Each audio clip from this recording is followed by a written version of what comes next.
श्रीरूपं शाग्रजातं सहगणं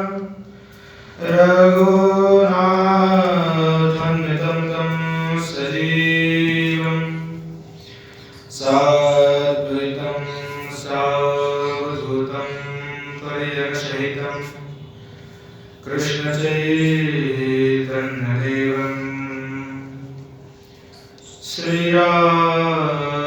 श्रीराधाकृष्णपादं सहगणललिता श्रीविशाखान्वितश्च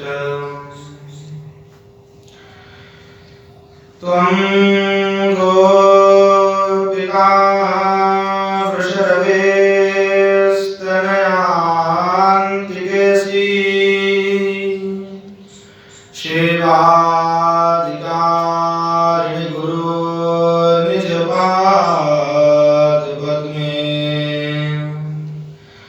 दास्यं प्रदाय कुर्मां मृदकारणश्री राधां वृषेवनरसे सुखिनीं सुखवतीं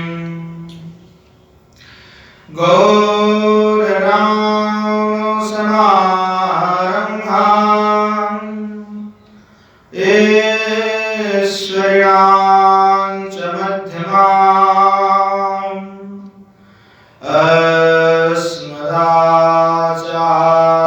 अस्मदाचार्यपर्यन्तं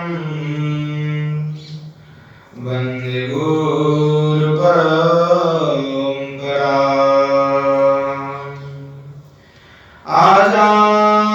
आजानुलम्बितभुजौ कनकावदातो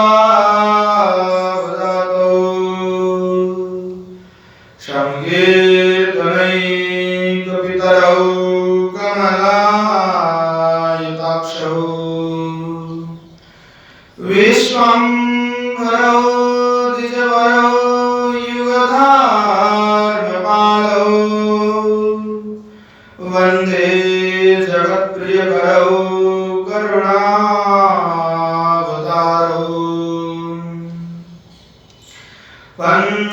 पञ्चतत्त्वात्मकं कृष्णं भक्तरूपस्वरूपकं भक्तावतारं भक्तख्यं नमामि भक्तशक्तिकम् गर्हापीडं नटवरवपुः कर्णयोः कर्णिकारम् विवृतवासः कनकोपृशं वैजयन्तीं समालाम् रन्ध्रामवेनरधरसुधया पूरयन् गोपवृन्दे वृन्दारण्यं सवदरमणं प्राविशत् गीतकीर्तिं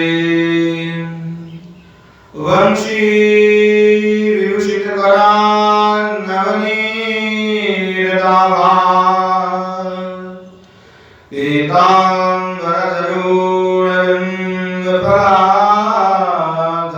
पीताम्बरधरूणबिम्बफलाधरोष्ठान्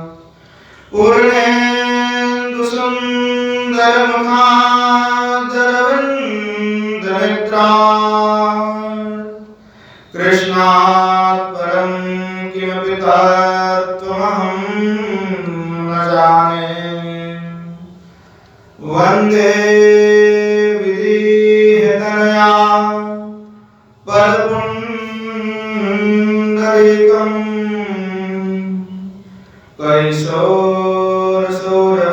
कैशोरसौरभसमाहृतयो विचित्तम् हन्तोऽन्तृतापमनिशं मुनिहंससेव्यम्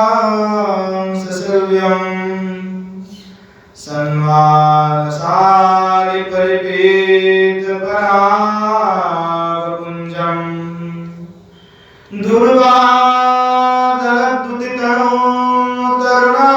दुर्वादलद्युतितनोतरुणाब्जनेत्रम् हेमांबरं वरविभूषणभूषिताङ्गं कन्दर्पकोटिकमनीयकिशोरमूर्तिं पूर्तिं मनरतभुवां भज जानकीशम् यत्र यत्र रघुनाथकीर्तनं तत्र तत्र कृतमस्तकाञ्जलिं भास्वराय परिपूर्णलोचनं मारुतिं नमत राक्षसन्तकम् गङ्गातरङ्गरमणीयजटाकलापं गौरी निरन्तरविभूषितवामभागम् नारायणप्रियवरङ्गमदापहारं वाराणसीपुरपतिं भज विश्वनाथम् श्रीमद्भागवतं नौमि यस्यैकस्य प्रसादतो अज्ञानं विजानाति सर्वसर्वगमानपि त्वं वेद शास्त्रपरिनिष्ठितशुद्धबुद्धिं चरणाम्बरं शूरमणीन्द्रनुतं कवीन्द्रम् कृष्णद्वेषं कनकपिङ्गजटाकलापं व्यासं नमामि शिरसा तिलकं मुनिना हे राधेशभानुभुपतने हे पूर्णचन्द्रानने हे कान्तिकमनीयकोकिलरवे वृन्दावनाधीश्वरी हे मात्प्राणपरायणे च रसिके हे सार्वयूतेश्वरी मत्स्वान्तभुजभरासनविषमुदा मां दीनमानन्दय नारायणं नमस्कृत्य नरं चैव नरोत्तमं देवीं सरस्वतीं व्यासं ततो जयमुदीरयेत् श्रीरूपं साग्रजं वन्दे रघुनाथं कृपामयं श्रीजीवं भट्टयोगं च स्वज्जनसुखदायकम् येषां सहस्रस्निग्धानां पादुरेणो मविष्णसा सर्वविघ्नविनाशाय शिरसाधारयाम्यहम् वृन्दाय तुलसीदेव्यै प्रियै केशवस्य च कृष्णभक्तिप्रदे देवे सत्यवत्यै नमो नमः वाञ्छाकल्पतरुभ्यश्च कृपासिन्धो एव च पतितानां पावनेभ्यो वैष्णवेभ्यो नमो नमः श्रीमन्महाप्रभु की जय श्री किशोरी की जय श्री महाप्रभु एवं श्री किशोरी जी की पास है यहाँ श्री ठाकुर जी की कथा की आस्वादन करने की सौभाग्य प्राप्त हो रहा है। यहाँ श्रीमती किशोरी जी की कृपा बिना यहाँ कथा की आस्वादन संभव नहीं हो सकता, नहीं कोई कार्य का सिद्धि हो सकता है। हमारे श्री आचार्य पर श्रीनाथ चक्रवर्ती आपने भागवत की टीका में लिखे हैं कि हमारे आराध्य जो है भगवान ब्रजेश्वर तराय और उनकी जो धाम है श्री वृंदावन है, और वासना जो है श्री ब्रज के गोपांगना की आनंद शिकार करके ही भजन की उत्तमता तो आचार्य अवस्था प्राप्ति ही लक्ष्य है, ऐसा कह करके उल्लेख किया है। और श्रीमद् भागवत महापुराण जहाँ श्री ठाकुर जी के लीला का अवगाहन किया गया है। श्रीमद् भागवत में श्रीमती किशोरी जी की जो चर्चा है वहाँ प्रकाशित रूप में तो धरे दिखाई ना पड़ता हो, परंतु श्रीमद् भागवत में ही केवल श्रीमती किशोरी जी है। हमारे श्री आचार्य सनातन गोस्वामी पाद आपने श्री बृहद वैष्णव तोषणी नामक ग्रंथ में उल्लेख किए हैं कि श्रीमती किशोरी जी की कथा के बिना अथवा श्री ठाकुर जी और उनकी लीला कथा के बिना भागवत पूरी नहीं हो सकता और पूरा भी नहीं है। जब श्री वेदव्यास भगवान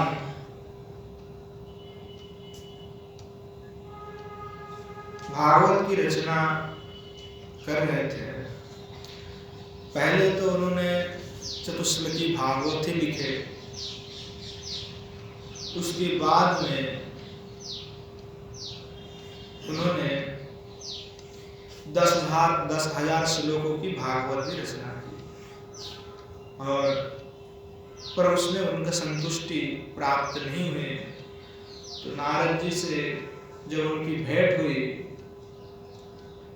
तो श्री नारद ऋषि ने उनको कही कि देखो, तुमने श्री ठाकुर जी की जो दिव्य लीला है, प्राकृत जो लीला है, जो श्री धाम वृंदावन में श्रीमती किशोरी जी के साथ उन्होंने किया, उसका तुमने विस्तार नहीं किया, इसीलिए तुम्हें यह आनंद उपलब्ध नहीं हो रहा। तो श्री नारद जी ने वेदव्यास जी को यह समस्त लीला को श्रवण कराया, और जब लीला को श्रवण करके श्री वेदव्यास जी भी बड़े हर्षित हुए और 18,000 श्लोक में भागवत की रचना की। परंतु यद्यपि आप देखते हैं उसमें 14,000 श्लोक मिलेंगे, 18,000 पूर्ण रूप से नहीं मिलते। तो बाकी जो श्लोक था, बाकी श्लोक का जो निरूपण है बृहद वैष्णव तोषणी में श्री आचार्य पाद कहते हैं कि श्री सुखदेव महाराज जी श्रीमती किशोरी जी की एक अक्षर नाम श्रवण मात्र ही 6 महीने के लिए उनकी समाधि लग जाते थे, रास और उच्चारण मात्र से। तो जब यहाँ परीक्षित जी को भागवत श्रवण कराने के लिए वे आए, तो यह लीला की जब आरंभ करना था तो श्रीमती किशोरी जी प्रकट होकर कही कि यह अपराकृत लीला सर्वजन के लिए नहीं है। अगर यह लीला सर्वजन में विदित हो जाए तो उसका उल्टा अर्थ भी कर सकता है, इसीलिए तुम इस लीला को भी मत खाओ। और श्री सुखदेव भगवान ने इसलिए उन्होंने भागवत में श्रीमती किशोरी जी की साथ जो भी ठाकुर जी की लीला है उसका प्रकाशन उन्होंने नहीं किया। और यहाँ भी आचार्य पाद ने कहा कि अगर वे कहने भी जाते तो कह नहीं सकते थे, क्योंकि 6 महीने समाधि लग जाए तो 7 दिन में कथा भी पूरी करना था, परीक्षित जी का उद्धार भी करना था, ये कैसे संभव होगा। फिर भी श्री सुखदेव जी ने अनैराधितम श्लोक को कह करके संकेत डाल करके वे चले गए। तो बाकी जो 4000 श्लोक है उसी को बाद में हमारे गोस्वामी पाद ने विभिन्न ग्रंथों के रूप में प्रकाशन किया। यह हमारे आचार्य सनातन गोस्वामी पाद का ही कथन है। तो श्रीमती किशोरी जी की यहाँ अनुकंपा के बिना, उनकी कृपा के बिना कुछ संभव नहीं। जो भक्ति है, जो उत्तमा भक्ति, केवला भक्ति है, वह रस में केवल ब्रज की जो माधुर्य है, उस माधुरी ही एकमात्र अनुपम है। ब्रज के जो भगवान है, जो द्विभुज मुरलीधर होकर के विराजमान हुए हैं, वे ही केवल इस मधुर रस को प्रदान करने वाला है। और श्री ब्रजेंद्र नंदन श्री भगवान ब्रज में ही प्रकट होकर के कि जो मधुराति मधुर, जो माधुरी मय युक्त जो लीला है, जिसमें रस कूट कूट करके भरी हुई है, ऐसे माधुरी केवल श्री धाम वृंदावन में ही उन्होंने प्रकाशन किए। जहाँ बड़े से बड़े योगी, मुनि और ज्ञानी, ये सब जिसके लिए त्रस्त है, जिनको तपस्या से श्रम दम षड संपत्ति से प्राप्त करना चाहते हैं, वहाँ जो श्री ठाकुर जी है, यहाँ ब्रज में प्रादुर्भूत हो गए। प्रादुर्भूत होकर वे इस ब्रज में विभिन्न क्रीड़ा कर रहे हैं। तो इस ब्रज की महिमा क्या कहा जाए। श्रीमन महाप्रभु ने आपने प्रेमामृत रसायन में कहते कि ब्रयो महाभागो फलो दया, कि मुझे लगता है कि यह जो ब्रज है, यह ब्रज की महाभाग्य है कि श्री ठाकुर जी इस वृंदावन में भी प्रकट हुए हैं। इससे बड़ी अति आश्चर्य की बात और इनसे बड़ी महाभाग्य क्या हो सकता है। यह ब्रज में श्री ठाकुर जी प्रकाशन हुए जब, तो मानो चारों तरफ कमल खिल गया। कमल स्वरूप जो गोपियां हैं, ये बड़े ही आनंदित हुए कि श्री ठाकुर जी का आविर्भाव हुए हैं। इस महाभाग्य हमारी प्राप्त हुई है कि अब श्री ठाकुर जी के साथ हमें भी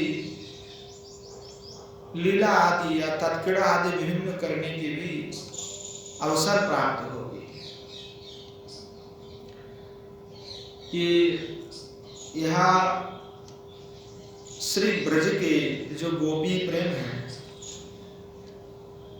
उसकी अतुलनीय जो माहात्म्य है, वहाँ किसी उपमा के द्वारा वर्णित नहीं किया जा सकता।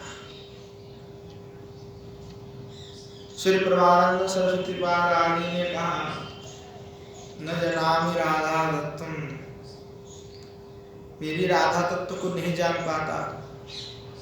नारद मुनि खुद कहा कि मैं नहीं जानता। तो ऐसे जो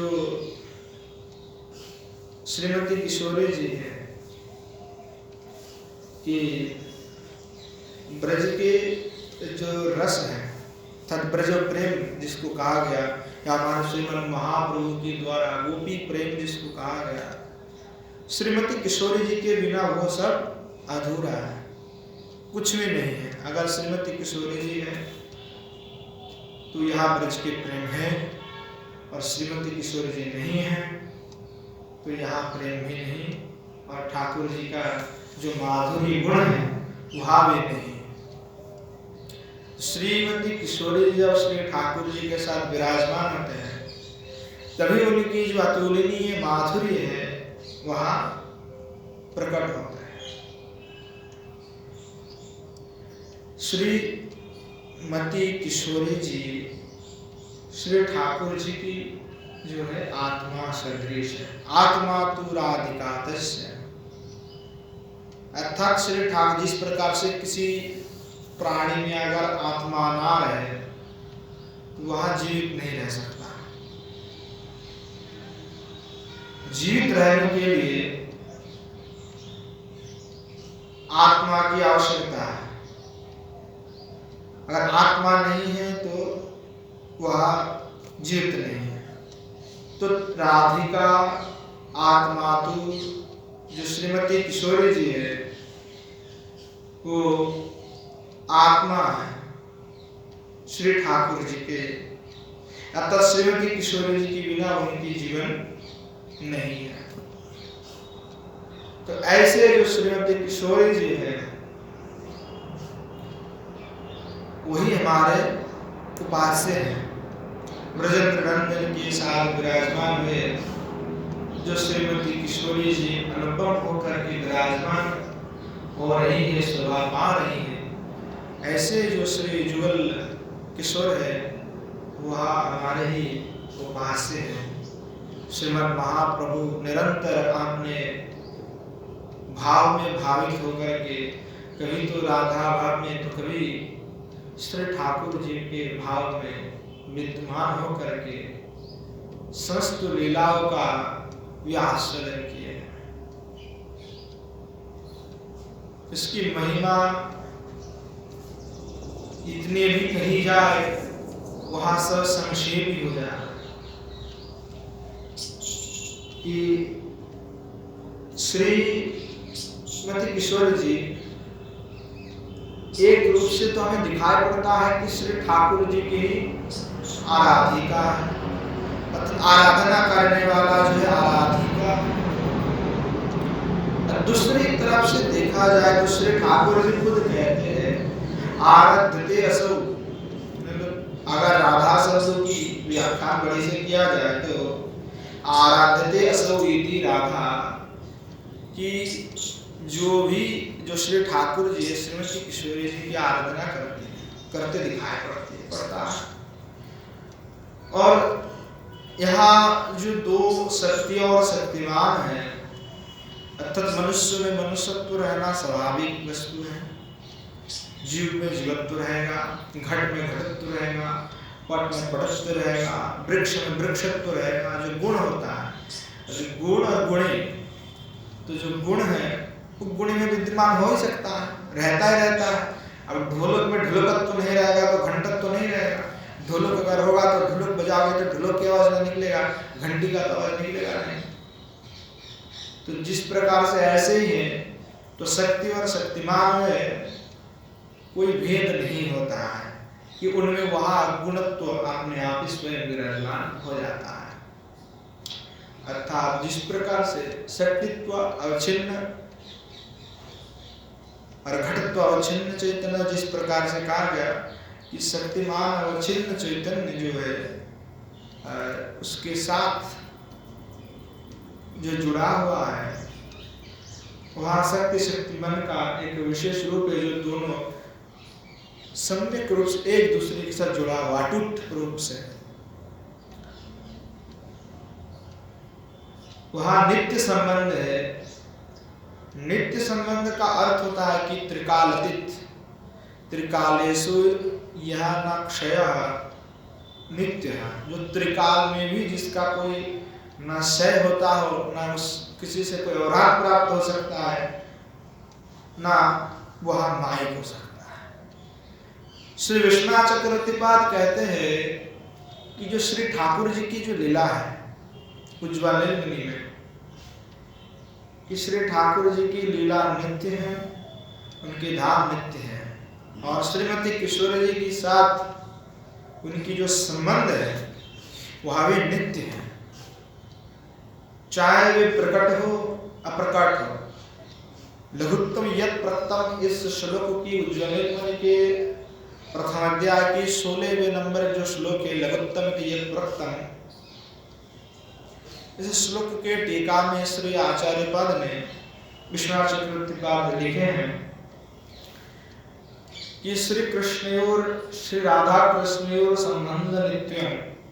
श्री राधा कृष्ण की जो संबंध है वो नित्य है, और चाहे वो लीला प्रकट हो अप्रकट हो, प्रकट अप्रकटम लीलायामपि तु नित्यम, चाहे यहाँ नित्य धाम में हो, यहाँ ब्रज में प्रकट रहे हो, दोनों जगह में वो लीला ही नित्य चल रहा है और नित्य है। श्री विश्वनाथ चक्रवर्ती और भी भाव चिंतन किए कि हो सकता है लोग आगे आकर कहे प्रकट अप्रकट का अर्थ है कि यह जगत में हो, मतलब प्रकट हो गया तो मथुरा में है, अभी वृंदावन में है, और जब मथुरा में ना हो, वृंदावन में ना हो तो प्रकट है, ऐसा अर्थ कोई कर सकता है। इसीलिए श्री आचार्य पद ने और भी विशेष रूप से कहा कि प्रपंच प्रपंच लीलायाम तो संबंध नित्यम, कि चाहे प्रपंच मतलब यह जगत जो प्रपंच है, प्रपंचिक जिसको कहा जाता है, अर्थात यह जगत तो प्रपंच है हो और प्रपंच लीला हो, इस दो लीला में भी श्री ठाकुर जी की जो लीला है और श्रीमती किशोरी जी के साथ जो संबंध है वह लीला के संबंध नित्य है। वो अवयवों की भांति वह लीला भी नित्य है और संबंध भी नित्य है।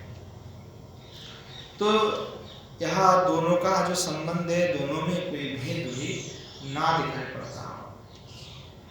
तो ऐसे श्रीमती किशोरी जी और जो श्री ठाकुर जी, तो कभी तो श्री ठाकुर जी आपने स्वरूप को प्रकाशन करते हुए श्रीमती किशोरी जी के रूप में विराजमान हुए, और रसते असौ इति रसः, अर्थात जो सत्ता है, स्वयं सत्ता है, वह स्वयं सत्ता आपने रस को आस्वादन करने के लिए आपने आप स्वयं द्विभुज हुए, द्विधा हुए, अर्थात दोनों एक ही व्यक्ति दोनों रूप से प्रकाशित हुए। अर्थात श्री ठाकुर जी जो रमन और रस को आस्वादन करने के लिए आपने ही अंश से श्रीमती किशोरी जी का प्रकाशन किया है। तो इसीलिए रसो वै सहा जिसको कहा गया है, तो वह श्रीमती किशोरी जी और जो श्री ठाकुर जी, यहाँ दोनों ही इस अर्थ में आ जाता है। एक दूसरे के बिना उस रस का आस्वादन नहीं हो सकता। इसीलिए जो ब्रज की जो प्रेम है वो सबसे उच्च और सबसे माधुर्यपूर्ण है, क्योंकि साक्षात वे दोनों ही यहाँ प्रकाशमान है। और श्री ठाकुर जी जो है यहाँ पूर्णतम जो भगवान है, पूर्णतर और पूर्णतम जो श्री सच्चिदानंद विग्रह जो श्री ठाकुर जी है वह ब्रज में प्रकाशमान है। तो श्रीमती किशोरी जी की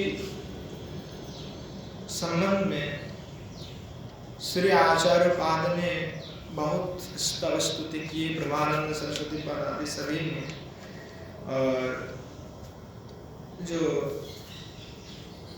प्रेम की जो पराकाष्ठा है वह पराकाष्ठा केवल श्री ब्रज की गोपांगना में ही दिखाई पड़ता है। और प्रिय प्रियतम की जो परस्पर मिलन होना एवं दिनों में जो स्नेह आदि मान इत्यादि का उत्पन्न होना, यह लीला का आस्वादन अनेकों संत ने आपने भजन के द्वारा प्राप्त किया है। तो तत् सुखो सुखित्वम्, साधकों को जो अपना आदर्श अर्थात आपने मूल मंत्र होना चाहिए, जिसको कहते हैं मूल मंत्र, प्रतिज्ञा होना चाहिए कि तत् सुख सुखित्वम्, अर्थात ब्रज के गोपाल अपने आप में यही सोचते थे कि सभी सांसारिक जो विषय सांसारिक लोग हैं वे अपना सुख ही समझते हैं, अपने सुख के लिए सब कुछ करते हैं, निरंतर परिश्रम कर रहे हैं, निरंतर धन की उत्पत्ति कामना कर रहे हैं, निरंतर जो भी क्रियाएं कर रहे हैं अपने सुख के लिए ही होता है सब। जब अपने ऊपर कोई आ जाता है तभी लोग बात कहते हैं। तो अपने सुख के लिए जो करना वह प्रयोग नहीं हो सकता। तो ब्रज गोपियों की जो आदर्श रहा है, गोपांगना की श्रीमती किशोरी जी की जो आदर्श मूल मंत्र रहे हैं वह है कि त्वात् सुख सुखित्वम्। और हमारे महाप्रभु भी यही आदर्श और यही मूल मंत्र को ही आगे बढ़ाए हैं और महाप्रभु का भी यही सिद्धांत है, त्वत् सुखी सुखित्वम्। जो है श्री ठाकुर जी की जो सुख है, जो मैं जो भी करूं मेरी समस्त क्रियाएं जो होगा वह श्री ठाकुर जी के निमित्त में होगा। उसमें कोई दूसरी किसी हमारी सुख की अथवा क्षण मात्र के लिए भी मेरी कोई सुख की उसमें इच्छा ना। यहाँ जो मूल मंत्र है उस मूल मंत्र को ही अपना आदर्श बना लेना चाहिए। उस आदर्श में, उस मार्ग पे चलने वाले जितने भी संत हुए हैं और सबने श्रीमती किशोरी जी का और श्री ठाकुर जी का उनका दर्शन हुआ, उन्होंने साक्षात्कार कर पाए। अगर यहाँ मूल मंत्र नहीं होगा तो श्री ठाकुर जी का साक्षात्कार होना असंभव है। इसलिए कहा कि ब्रज यथा ब्रज गोपिकाणाम, कि जिनकी चरण की कामना स्वयं ब्रह्मा जी करते हैं, उद्धव जी करते हैं और समस्त बड़े बड़े भक्त वृंद जो जिनकी चरण की रज को प्राप्त करना चाहते हैं, उन समस्त गोपियों का जो शिरोभूषण है, मुकुट है,